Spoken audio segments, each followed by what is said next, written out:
এই যে সহবাসের বিষয়, এগুলো মাসলা আরো বিষয়, কঠিন কঠিন মাসালা আছে। ফজিলত তো 20টা, আর নিষিদ্ধ আর করণীয়, এটা নিয়ে আলোচনা করতে গেলে আরো ঘন্টা। কথা বুঝিনি, তবুও অল্প একটু টাচ দিয়ে যায়।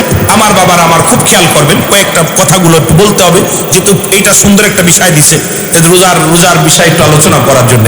আমার বাবারে নামাজের তো আলোচনায় যেতে পারলাম না, কেবলমাত্র নামাজের ফজিলাত, নামাজের গুরুত্ব, নামাজ ভাঙ্গার কারণ, নামাজের ওয়াজিফা সুন্নাত নফল দিয়ে এগুলো আলোচনা করতে গেলে এই বাবারে বাবা ভিতরে বাইরে ফরজ গুলো দিয়া নামাজ ফরজ হলো কেমনে, এগুলো বিস্তারিত বলতে গেলে বিস্তারিত সময় দরকার 2-4 ঘন্টা। এখন তো আরো মাপমার খেদমত রয়েছে, একটু টাচ দিতে হবে যেহেতু কমিটি দাবি করছে। তবে রোজার ফজিলাত গুলো, যখন সেহরি খাবেন, সেহরি হলো শেষে খাওয়া সুন্নাত, সুবহানাল্লাহ বলেন না, শেষ পর্যায়ে। আমরা কিন্তু সেহরি খাই 3টা বাজলেই খাই না বাবা। 3টার সময় ওইটা আপনি কাজ করবেন কি, আপনি তাহাজ্জুদের নামাজ পড়বেন, কোরআন তেলাওয়াত করবেন, বয়া বয়া নবীর উপরে দুরূদ পড়বেন, একটু বসে বসে আল্লাহরে ডাকবেন। শেষ রাত্রে একদম সেহরি শেষ পর্যায়ে এসে সেহরি খাওয়া হলো সুন্নাত, সুবহানাল্লাহ বলেন না, একদম শেষ পর্যায়ে। আর ইফতার করাটা হলো, খুব খেয়াল, ইফতার করাটা হলো একদম সমাসমিতে, দেরি করা যাবে না। ইফতারি আমরা অনেক দেখি, আমাদের মা চাচিরা দেখা যায় ওই আজান পড়তেছে, ঘর দরজা ছুটতেছে, ইফতার গুছাচ্ছে, ছেলে মেয়ের খাওয়াচ্ছে, নিজে বিরাজ করতেছে। কারণ হলো ওদের একটা কারণ করতে করতে দেরি করে। রাসূল বলছে তুমি সেহরিটা করবা দেরিতে, ইফতার করবা দ্রুত সময় মতো, মানে আগে তাড়াতাড়ি, সুবহানাল্লাহ বলেন না, আর একটু জোরে বলেন। সেহরিটা করবেন কি পরে, যাতে করে সেহরি শেষ, ইমাম মুয়াজ্জিন আজান দিবে, আজান দিলে মা বোনেরা ভিতরে নামাজ পড়লে আপনি মসজিদে এসে জামাতে নামাজটা আদায় করে চলে যেতে পারেন। কিন্তু আমরা 3টের সময়টা খাইয়া শুয়ে পড়ে ফজরের নামাজি কাজা, অথচ নামাজও ছিল ফরজ, রোজাও ছিল ফরজ, সেহরি খাওয়া সুন্নাত। সেহরি যদি না খান রোজা হবে, কোনো গুনাহ হবে না। আমাদের দেশে আরেকটা বিপদ আছে, সেই বিপদটা হলো মুরব্বীরা ভুল করে। সেই ভুলটা হলো, দেখা যায় তারাবির নামাজের সঙ্গে সংযোগ করে ফেলেছে, যে তারাবি যেদিন পড়তে পারে ওদিন রোজা রাখে, তারাবি না পড়তে পারলে রোজা রাখে না। দেখা যায় সেহরি খাইলে রোজা রাখে, না খাইলে রোজা রাখে না। তারাবির সঙ্গে রোজার কোনো সম্পর্ক নাই, কারণ নামাজ, রোজা হলো ফরজ, তারাবি হলো সুন্নাত। এই সুন্নাত যদি আপনি কোনো আদায় না করতে পারেন, কোনো গুনাহ হবে না আমার বাবারা আমার। কিন্তু রোজার সঙ্গে কিন্তু এটা উত্তম হলো তারাবি পড়তে হবে, এটা উত্তম। রাসূল পাক সাল্লাল্লাহু আলাইহি ওয়াসাল্লাম সারা দিন রোজা রাখতেন, আর রাত ভরে দাঁড়িয়ে দাঁড়িয়ে সালাত আদায় করতেন। জোরে বলেন না মারহাবা, আর একটু জোরে বলেন মারহাবা, আরো জোরে। এখন আমাদের তো অবস্থা, নামাজ দাঁড়াইলে মোটামুটি যে 20 রাকাত পড়লো 20 সেকেন্ডে শেষ, 20 সেকেন্ডে শেষ। অথচ হুজুরে পাক সাল্লাল্লাহু আলাইহি ওয়াসাল্লাম নামাজ দাঁড়াইছে, এমন ভাবে নামাজ পড়ছে, সেই নামাজে ঘন্টার পর ঘন্টা কাটিয়ে দিয়ে কোরআন তেলাওয়াত একবারে 15 পারা পড়ছে, এক খতম হয়ে গেছে নামাজের ভিতরে। নামাজ তেলাওয়াত শুরু করছে, তেলাওয়াত করতে করতে আমার নবী সাহাবীরা, আমার বাবার একদিন রাসূল পাক সাল্লাল্লাহু আলাইহি ওয়াসাল্লাম যখন মক্কা থেকে মদিনায় হিজরত করলেন, হিজরত করার পর রাসূল পাক সাল্লাল্লাহু আলাইহি ওয়াসাল্লাম একটা ঘরের ভিতরে বা একটা তাঁবুর মধ্যে আশ্রয় নিলেন। নেওয়ার পর এখানে শত্রুপক্ষ আনাদের রাসূল বললেন, তোমরা দুইজন, একজন 12টা পর্যন্ত পাহারা দিবা, আর একজন 12টা থেকে শেষ রাত পর্যন্ত পাহারা দিবা। তো 12টার পরে যে আসলেন, উনি চিন্তা করলেন রাত শুধু শুধু জেগে লাভ কি, নামাজ দাঁড়াই। উনি নামাজে কিরাত পড়া শুরু করছে, নামাজ পড়তেছে, শত্রুরা এসা হানা দিছে। রাসূল পাক সাল্লাল্লাহু আলাইহি ওয়াসাল্লাম যে তাঁবুর মধ্যে আছে, শত্রুরা আয়া চিন্তা করছে ওটা গাছ দাঁড়ায় আছে নাকি তীর মারছে দূর থেকে। তীরটা যখন মারছে, উরতের ভিতর দিয়ে ঢুইকায় পার হয়ে একদম ভিতরে ঢুকে গেছে। আর একটা তীর যখন মারছে, তখন বুক বরাবর মারছে, তখন নামাজটা ছেড়ে দিছে। চিন্তা করছে যে নামাজটা বুক বরাবর আসতেছে, এখন যদি নামাজ না ছেড়ে দিই তাহলে আমি মারা যাব, আর আমি মারা গেলেই রাসূল পাক সাল্লাল্লাহু আলাইহি ওয়াসাল্লামের উপর আক্রমণ করবে। এখন সকাল হয়ে গেল, রাসূলুল্লাহ তাঁবু থেকে বাইর হলো, উঠে দেখে সাহাবী কাঁদতেছে, ইয়া রাসূলুল্লাহ ইয়া হাবিবাল্লাহ। নবীজি বলতে, সাহাবী কেমনে হলো? বলে, ইয়া রাসূলুল্লাহ তীর মারছে। দ্বিতীয়, আমি এমন, আমাকে মারলো কেমন করে? বলে, ইয়া রাসূলুল্লাহ মনে করলাম যে রাতটা শুধু শুধু জেগে লাভ কি, নামাজের মধ্যে কাটায় দিই। যখন নামাজের মধ্যে পড়তেছিলাম, নামাজে এত মজা লাগতেছিল, নামাজে এত আনন্দ লাগতেছিল, ইয়া রাসূলুল্লাহ যদি মৃত্যুর আশঙ্কা না থাকতো, আর আপনি যদি তাঁবুর মধ্যে না থাকতেন, আমার জীবনটা চলে গেল, আমি নামাজ ছাড়তাম না। সুবহানাল্লাহ বলেন না, আরো জোরে বলেন না। তার মানে নামাজে কত মজা পাচ্ছিল। আর আমরা নামাজে গেলে স্যান্ডেলের চিন্তায় নামাজ হয় না, ছেলে মেয়ের চিন্তায় নামাজ হয় না, বাজারের চিন্তায় নামাজ হয় না। আসরের নামাজ একদম তাড়াতাড়ি, সিজদা ইমামের আগে মারতে পারলে বাঁচে, বাজার করতে হইব, বাজার বাড়ি নিতে হইব। এই জন্য দুনিয়ার জল্পনা কল্পনা নামাজের ভিতরে, নামাজ কবুল হচ্ছে আপনি নিজেই বুঝতে পারবেন। আপনার নামাজ আল্লাহ দরবারে কবুল হয়েছে আপনি নিজেই বুঝতে পারবেন। কেমনে বুঝতে পারবেন? আপনার দ্বারাই মিথ্যা কথা বলা সম্ভব হবে না, আপনার দ্বারা সোলসতরি করা সম্ভব হবে না, আপনার দ্বারাই ফাইসা কথা বলা সম্ভব হবে না, আপনার দ্বারা এই উঠা বসা মিথ্যাবাদী মিথ্যা কথা বলা সম্ভব হবে না। এক কথায় আপনার নামাজ আপনার কবুল হচ্ছে আপনি বুঝতে পারবেন যখন আপনার সমস্ত খারাপ কাজ থেকে আপনি পরিত্রাণ পাইছেন। তখন আপনার ভিতরে একটা অনুশোচনা হবে যে আমি কেবল সালাত আদায় করলাম, আমি এদিকে অন্যায় করবো না, এফেলি যাবো না, ওফেলি করবো না, এফেলি কথা বলবো না। তখন আপনি বুঝতে পারবেন আপনার নামাজ কবুল হচ্ছে। কিন্তু আমার দেশে নামাজ উপর কপাল ছুলে ফেলতেছি, এখন নাতিরে বিয়ে করতে চাই, এখন নামাজ কপাল ছুলে ফেলতেছি, বাজারে যা কম বেশি করি, মিথ্যা বলি, আমরা বাজার ছেলেদের সাথে মুখ খারাপ করি, ফাইসা কথা বলি, তার মানে নামাজ শুধু পড়তেছি, নামাজ আদায় হচ্ছে না। জোরে বলেন ঠিক কিনা? এই জন্য লা কখন ইল্লা ব্যতীত হুজুর মানে হাজের নাজের, কল মানে আত্মা, সালাত মানে নামাজ, লা সালাতা ইল্লা বিহুজুরিল কল। হুজুর হাজের নাজের, হুজুর মানে হাজের নাজের, আল্লাহকে হাজের নাজের করে আমাদের নামাজ পড়ার দরকার। জোরে বলেন না মারহাবা। পড়তে পারেন? আল্লাহর হাজের নাজের করে নামাজ পড়লে দূরই ঠুকা মেরে দূর মারা সম্ভব না। নামাজের ভিতরে এমন ভাবে রুজু হয়ে যাবেন, কেরাত পড়তেছেন, আপনি রুকুতে যাচ্ছেন, সিজদায় যাচ্ছেন, সব পরিবর্তন হয়ে যাবে। আমার ভাইয়েরা, আমার যে কথাগুলো বলতেছিলাম ওদিক সব এদিকে চলে যাচ্ছে। যেটা বলতেছিলাম সারাদিন রোজা রাখবেন, সেই রোজা হলো রোজা রাখা পরে ইফতার করবেন। ইফতার অন্য মানুষকে ইফতার করানো সুন্নাত, নিজে করবেন। এবং আমাদের দেশে আরেকটা ভুল আছে, সেটা হলো দেখা যায় ইফতার করাতে গেলে চিন্তা করি, অনেকেই দাওয়াত দিল, ভাই আমার দাওয়াত দিল, আমি কোমরে করে একটা খেজুর নিয়ে যাই, চিন্তা করি উনার বাড়ি খাইলে আমার রোজাটা উনার হয়ে যাবে। আছে না ভাই এরকম? কথা কয় না, আছে না? আছে। এবার ও কি করে, কোমর থেকে খেজুরটা বাইরে করে খাইয়ে পানি খেয়ে তারপর উনার দাওয়াতের তা খায়। এরকম অসংখ্য মানুষ আছে।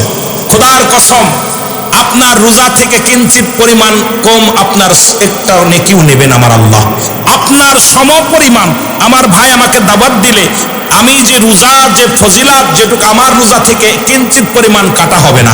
আমার যে সব হতো, আমার যে রোজার যে নেকি হতো, এই সম পরিমাণ নেকি যে ব্যক্তি আমাকে পরিপূর্ণভাবে আদর করে, মহব্বত করে, মায়া করে যিনি ইফতার করালেন, আমার ভাইয়ের আমল নামে আল্লাহ লিখে দিবে। জোরে বললাম সুবহানাল্লাহ। কিন্তু আমার নেকি একটাও কাটবে না। কিন্তু আমরা ভুল করি যে রোজা ডোনার দিয়ে দেবো, সারাদিন না খেয়ে থাকলাম, রোজা ডোনার দেওয়া যাবে না। এই যে একটা ভুল করি আমরা মুরব্বীরা, এটা খবরদার ভুল করা যাবে না, এই ভুলটা করা যাবে না। আমার ভাইয়েরা দিকে খেয়াল রাখা লাগবে।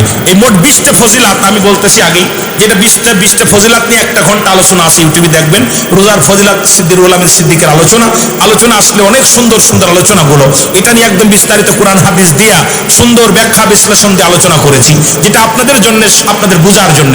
যে রোজা আমার বাবারা, আমার শবে বরাত নিয়ে আলোচনা আছে, এই সবগুলো নিয়ে আলোচনা আছে, যেহেতু আমি এত বিস্তারিত বলতে পারতেছি না।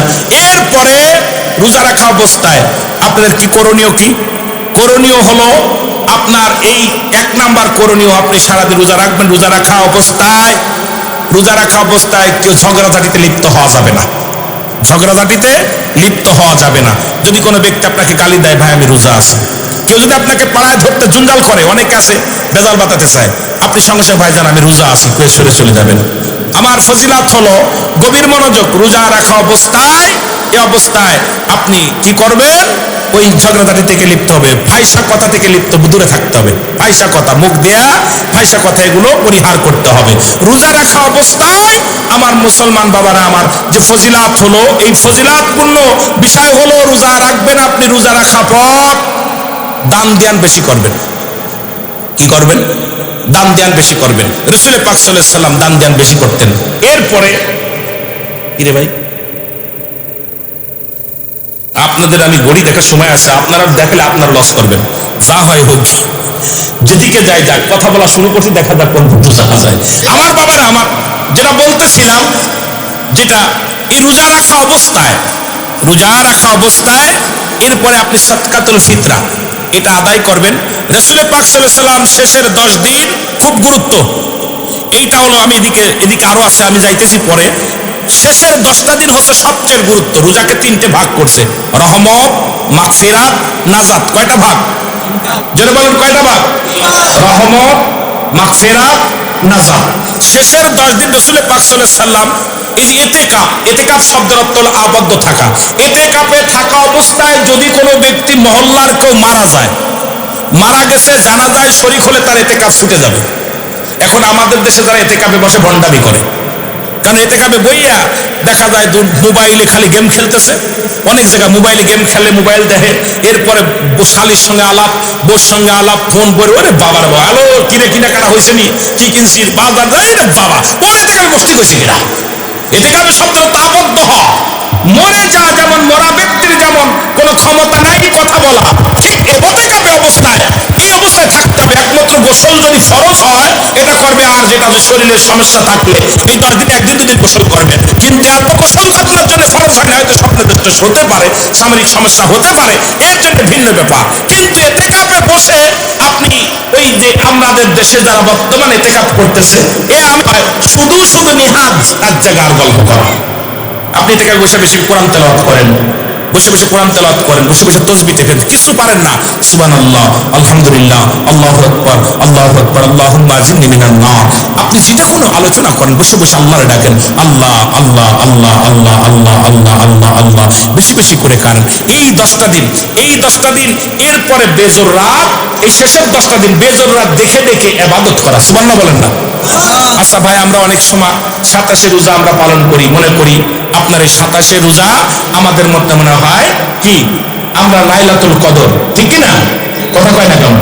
এই আচ্ছা ভাই, 27 রাত যদি না হয়, আপনি 21 থেকে শুরু করলেন, 21 পড়লেন, 4 রাকাত সুন্নাত বেশি করে নফল নামাজ পড়লেন, রাতে কোরআন তেলাওয়াত করলেন, 23 পড়বেন, 25 পড়বেন, এরপরে 27 পড়বেন, এরপর 29 পড়বেন।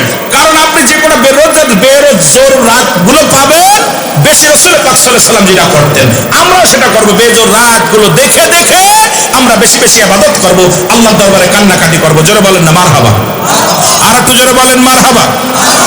এবং আমরা এই রাসূল পাক সাল্লাল্লাহু আলাইহি সাল্লাম বলছে এই 10 দিন নবীজি বেশি কান্নাকাটি করতেন, সাহাবীরা বেশি কান্নাকাটি করতেন। আমরা এই 10 দিন ঈদের আনন্দ লেগে যায়, কেনাকাটার জন্য না বাবা। খবরদার রোজাদার, এই 10টা দিন খুব সাবধান। রহমতের ফেরেশতা প্রতিটা বান্দা দাঁড়ে একদম, আমরা যারা ভিক্ষা চেয়ে বেড়াই দাঁড়ে সাহায্যের জন্য, ওই রহমতের ফেরেশতা আপনার কাছে আসে, মাফ চাও, গুনাহ মাফ চাও। এই 10টা দিন আপনি কি করবেন? কোনো কেনাকাটা নয়, এই 10টা দিন বেশি বন্দেগী করবেন, বেশি আল্লাহ ডাকবেন। কিন্তু দেখা যায় আমাদের প্রথম 10 দিন লোক একটু বেশি, তারপরে একটু কম, তারপরে শেষ 10 দিন আপনার বাজার ঘাট সেমাই কিনতে, কাপড় কিনতে, জুতা কিনতে এই 10 দিন আর মুসল্লি পাওয়া যায় না। জোরে বলেন ঠিক কিনা? এই ভুলটা করা যাবে না, এরপরে জাকাত, যেটা জাকাতটা দিয়ে দিবেন আপনারা রমজান মাসে, জাকাত পরিশোধ করবেন। সাদকাতুল ফিতরা তো আছে, জাকাত পরিশোধ করবেন। এরপরে দান দেয়ান বেশি করবেন, যেটুকু পারেন দান দেয়ান করবেন। এই দান দেয়ানের হাতটা বাড়াবেন। 1 টাকা যদি কোনো ব্যক্তি দান করে 70 টাকার ফয়সালা, 70 গুণ বাড়িয়ে দেওয়া হয়। আপনি 1 রাকাত নামাজ পড়বেন 70 গুণ। আপনি যেটা করবেন, যেটা এই মাসে যেটা দান করবেন, এই মাসে যে ফজিলাত, আপনি কিছু পারেন না, একটা খেজুর দান করলেন একজনের, 10 টাকা সাহায্য করলেন, একটু চাউল সাহায্য করলেন, এই মাসে 1 কেজি দিলে অন্য মাসে 70, এই মাসে 70 কেজি দিলে আর ওই মাসে 1 কেজি দিলে এই পরিমাণ সব আপনার আমল নামে লেখা হবে। সুবহানাল্লাহ বলেন না? এই জন্য বেশি দান খয়রাত করবেন, বেশি। আমার বাবারা, সর্বশেষ আপনার মিসাক করবেন। আমাদের দেশে কিছু মৌলবীরা, কিছু মৌলানারা যদিও বলে, কিছু পল্লীতে কিছু মা বোন আছে, তারা বলে বিরাজ করলে রোজা ভেঙে যাবে, মিসাক করা যাবে না। মিসাক করতে হবে। মিসাক রাসূল পাক সাল্লাল্লাহু আলাইহি সাল্লাম নিজে মিসাক করছে, সাহাবীরা করছে। মিসাক করবেন, সেটা হলো জয়তুনের ডাল বা যেটা গন্ধমুক্ত আর কি, গন্ধযুক্ত না, যেটা দুর্গন্ধ না, যেটা আপনার গুল নিবেন না, আবার গুল পেস্টে সেগুলো ব্যবহার করা যাবে না, বিরাজ করা যাবে না। এটা করতে হবে কি 5 ওয়াক্ত নামাজের সময় আপনি সুন্নাত মিসাক করবেন। রাসূল পাক সাল্লাল্লাহু আলাইহি সাল্লাম এটা করতেন। এই মিসাকটার দিকে গুরুত্ব থাকবেন। এখন অনেকে মনে করেন গালের গন্ধ আল্লাহর কাছে খুব প্রিয় না বাবা, অনেকে এই ভুলটা করে, গাল আল্লাহর কাছে সেই মেশক আম্বারের মতো বাসনা করে গালের গন্ধ। আর তোর গালের কাছে দুর্গন্ধ, তোর কাছে নামাজ পড়বে কিনা দাঁড়ায়? ওদের সময় নামাজ পড়ে পিছনে সামনের মুসল্লি নাক ধরে মরে, ওর সুবহানাল্লাহ আল্লাহ করবো না কি করবো বোঝে না, নাক ঠেসে ধরে একটা পরিচিত করে বসলাম। এই জন্য বিরাজ আপনারা মিসাক করবেন। 5 ওয়াক্ত নামাজে বেশি বেশি করে নামাজ বাদেও যদি পারেন $20 করে $2 দিবেন, হয়তো $2 দিয়ে কুলি করে থুয়ে দিবেন, ফেলে দিবেন। কথা বুঝছেন নি? এটা কিন্তু আপনারা করবেন, খেয়াল রাখবেন। এরপরে আপনারা এই যে সহবাসের বিষয়, এগুলো মাসলা আরো বিষয়, কঠিন কঠিন মাসালা আছে। ফজিলত তো 20টা, আর নিষিদ্ধ আর করণীয়, এটা নিয়ে আলোচনা করতে গেলে আরো ঘন্টা। কথা বুঝিনি, তবুও অল্প একটু টাচ দিয়ে যায়। স্ত্রীর সঙ্গে মিলামিশা করবেন, এটা কোনো দোষের কোনো কারণ নাই। তবে রোজা রাখা অবস্থায় সেহরি খাওয়ার পর, সেহরি খাওয়ার আগ পর্যন্ত, এই আপনি ইফতার করা ইফতার শেষ করে ওই সেহরির শেষ প্রসবে সাদেক পর্যন্ত, নামাজের আগ পর্যন্ত, আপনি যতক্ষণ সেহরি খাবেন নামাজের আগ পর্যন্ত আপনি স্ত্রী সহবাস করতে পারেন, এটা কোনো গুনাহ নাই, এটা আপনি করতে পারেন। তবে সবচেয়ে পরিহার হলো এর থেকে নিজেকে সংযম রাখাই উত্তম। সবচেয়ে উত্তম হলো এটা, যদি স্ত্রীর হক আছে, যেটা স্ত্রীর হক আপনার আদায় করতে হবে। এমনও আছে নতুন বিবাহ করেছেন, স্ত্রীর যৌবন আছে, একজন স্ত্রীর চাহিদা, তারও হক আদায় করার প্রয়োজন আছে, এগুলো আদায় করবেন, তবে সীমা লঙ্ঘন করে না। এরপরে এইগুলো যখন আপনি করবেন, ফজর অনেকে আছেন হয়তো নামাজের টাইম হয়ে যাচ্ছে, এটা আরেকটা বিপদ। অনেকেই ভুলটা করেন, দেখা যায় আজকে স্ত্রীর সঙ্গে মিলন হয়েছে, উঠতে দেরি হয়েছে, গোসল করার ভয়তে সেহরি খান নাই। ভাই আপনি সেহরি খাবেন, সেহরি খাইলে আপনার ওই রোজার আপনার ওই গোসলের শর্ত আপনার সেহরি খাওয়া, নামাজ হলো শর্ত আপনার সেহরি খাওয়ার ঋষির জন্য, নামাজ হলো গোসলের শর্ত। কথা বুঝেনি? পবিত্রতা হতে হবে, নামাজ রাখবে। এখন আপনি হয়তো অনেক সময় স্ত্রীর সঙ্গে সহবাসের পরে আপনি কি করলেন, নামাজের সেহরির টাইম হয়ে গেছে, সেহরি খাইলেন না, অলসতার কারণে শুয়ে রইলেন। এরপরে চিন্তা করলেন আজকে রোজা রাখা হলো না, আপনি ভুল করলেন, আপনি সেহরিটা খেয়ে নেবেন। আপনি পবিত্র হয়ে এই করবেন, হাত মুখ ধুয়ে সুন্দর করে কুলি টুলি করে ওযু করে উত্তম করে আগে সেহরিটা খেয়ে নেবেন। এরপরে নামাজের আগে আপনি তাড়াতাড়ি গোসল শেষ করে এরপরে আপনি কি করবেন, নামাজ দাঁড়াইবেন, নামাজটা পড়ে নেবেন। কিন্তু সেহরি খাওয়ার জন্য আপনার যে গোসল ফরজ, এইরকম অনেক ভুল করে আমাদের কাছে। যে আপনারা, আমরা যখন টিভিতে আলোচনা করি, অনেক এটা নিয়ে অনেকেই প্রশ্ন করেন, মাই টিভি তার টিভিতে আমরা যখন আলোচনা করি, সত্য ইসলাম, তৈরি মুর্শিদাবাদ, এরপরে সল জব, অনেকেই অনেক উদ্ভাট প্রশ্ন করেন। কিন্তু এগুলো আমাদের এখন যেহেতু রোজার বিষয়ে কথা বলছে, আমার প্রথমে দরকার ছিল এর মানে করণীয় কি আর বর্জন কি, এটার উপর আলোচনা দরকার ছিল, লেখা দরকার ছিল যে রোজার করণীয় কি আর বর্জন কি, এই দুইটা বিষয়ের উপরে যে আমাদের করণীয় কি আর বর্জন করতে হবে কি, বাদ দিতে হবে কি, এইগুলো গুরুত্ব দিয়ে আলোচনা করতে হবে। তো আমার বাবারা, সে তো এইগুলো খেয়াল রাখবেন। আবার অনেকে মনে করেন রোজা রাখার পর দিনের বেলা ঘুমান, দিনের বেলা ঘুমানোর পর দেখা যায় হয়তো অনেক যুবক আপনার সমস্যা হতে পারে, যেটা এত অনেক বাপ ছেলে আছেন এখানে, এবং আপনার যদিও ফিকাহ শাস্ত্রের কথা, যারা মুফতি মানুষ তারা এগুলো পড়তে হবে, আমাদের উলামা ইকরাম যারা আছেন বলতে হবে। তবে অনেকেই মূর্খ মানুষ যারা এই কথাগুলো বললে অনেকে চিন্তা করে হুজুর একদম কেমন কথা বললো। না বাবা, এটা হলো যখন আপনি রাত দিনে ঘুমান, যে কোনো শয়তানের আশ্বাসায় পড়ে আপনার যে কোনো সমস্যা হতে পারে, এর কারণে অনেক সময় রোজা ভেঙে যায়। না বাবা, রোজা ভাঙবে না। এটা যদি আপনি, তবে না রোজা রেখে না ঘুমানো উত্তম, না ঘুমানো উত্তম। যদি কোনো ব্যক্তি ক্লান্ত দেহর মধ্যে ঘুমায় পড়েন, এই অবস্থায় যদি নাইট প্রেশার হয় বা কোনো কিছু হয়, এতে রোজা ভাঙবে না, এর দ্বারা রোজা হালকা হয়ে যাবে, ঘুমানোর কারণে রোজা হালকা হয়ে যাবে। আপনি বেশি বেশি তওবা করে নেবেন, আস্তাগফিরুল্লাহ রাব্বি মিন কুল্লি যামবি ওয়া আতুবু ইলাইহি, তওবা করে নেবেন, বেশি বেশি তওবা করে ইস্তিগফার করে নেবেন। তবে রোজা থেকে না ঘুমানো উত্তম। সুবহানাল্লাহ বলেন না? আরো জোরে বলেন, আরো জোরে বলেন। আর এই রমজান মাসে আবার অনেকে বলে, এইটা আবার বেশিরভাগ আমাদের বড় লোকরা বলে, যে মাসে যত খাবি কোনো হিসাব হবে না, খা যত পারিস খা। কথা বলছেন, খা জম্মের খা খা। ইনসাফ আছে, ইনসাফ আছে। প্রতিটা জিনিসের 3টা ভাগ করছে আল্লাহ পেটকে, 1 ভাগ খালি, 1 ভাগ পানি, 1 ভাগ খানা। খুব খেয়াল, 1 ভাগ 3টা মানুষ। আপনি তো পশু না, দুদার করে খাইলেন, যত কম খেতে পারবেন, যত কম খেতে পারেন। 3টা ভাগ করছে পেটকে, 1টা ভাগ খালি, 1টা ভাগ পানি, 1টা ভাগ হলো খাবার। আপনি সবসময় জন্য 1টা ভাগ খালি রেখে দিবেন, খালি রাখবেন একটা জায়গা। সেই জায়গাটা আপনি, আমার দেখা যায় ভালো মন্দ হইলে খুব খাইলাম, দাওয়াত পাইলাম আর খাইলাম, খাইয়ে গলা পন্ত দেখছি। রোজা কিন্তু 12টা বেজে যাবে। খুব খেয়াল, এদিকটা এমনি দিন তো বাদ আছে, কিন্তু রোজা কিন্তু 12টা বাজবে। কথা বলছেন নি?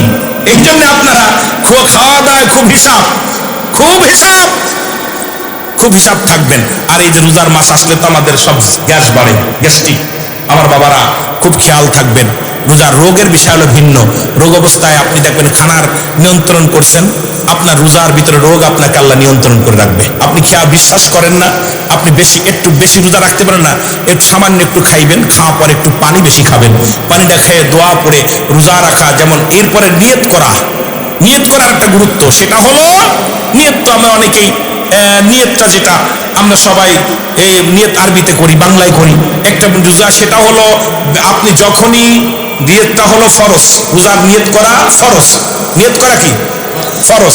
এটা আপনি তো নিয়ত করছেন, খাওয়ার সময় তো নিয়ত করতেছেন যে আল্লাহ তোমার ভয়ে আমি রোজা রাখলাম, খাইলাম।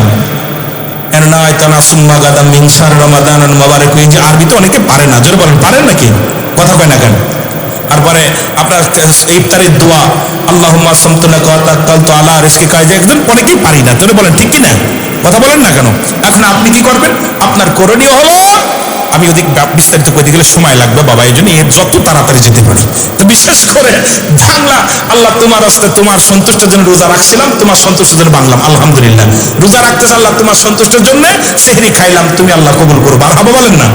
যথেষ্ট, এটা করলেই ফরজ আদায় হয়ে যাবে। আল্লাহ আমাদের বুঝার তৌফিক দান করুক, সকল বলুন আমিন। আর একটু জোরে বলেন আমিন। একটু আব্বা মার দিকে যাইতে হবে।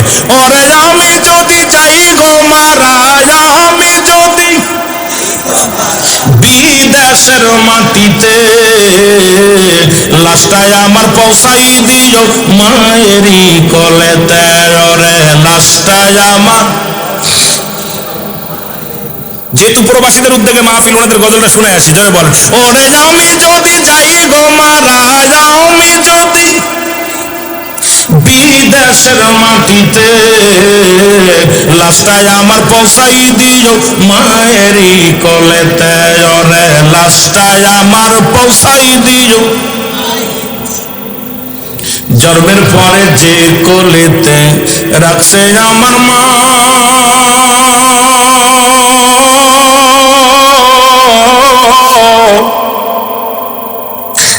সেই মাকে না দেখাইয়া আমায় দাফন দিও না, আমায় কাফন দিও না। এলাকাবাসী রে,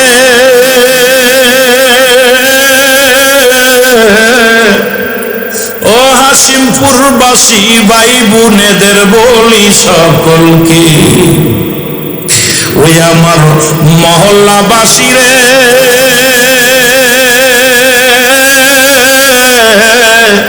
একটা দাবি তোমাদের কাছে, জন্মের পরে যে কোলেতে রাখছে আমার মা,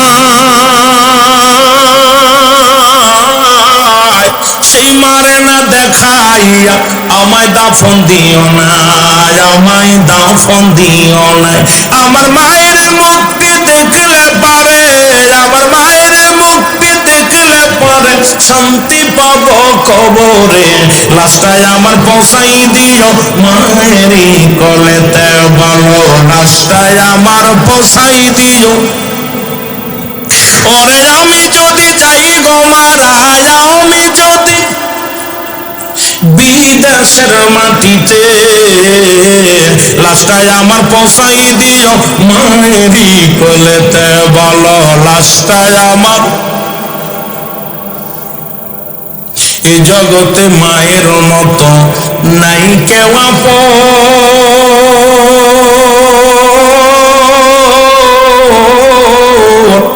সেই মা বাবার না দেখাইয়া তোরা দিস না রে দাফন, আমার দিস না রে দাফন।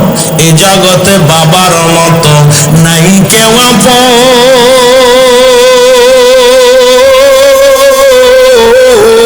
সেই মা বাবার না দেখাইয়া দিস না রে দাফন, আমার দিস না রে দাফন। আমার মায়ের মুক্তি দেখলে পারে, আমার মায়ের মুক্তি দেখলে পারে শান্তি পাবো কবরে। লাশটায় আমার পৌঁছাই দিও মায়েরই কোলেতে, ওরে লাশটায় আমার। ওরে আমি যদি যাই গো মারা, আমি যদি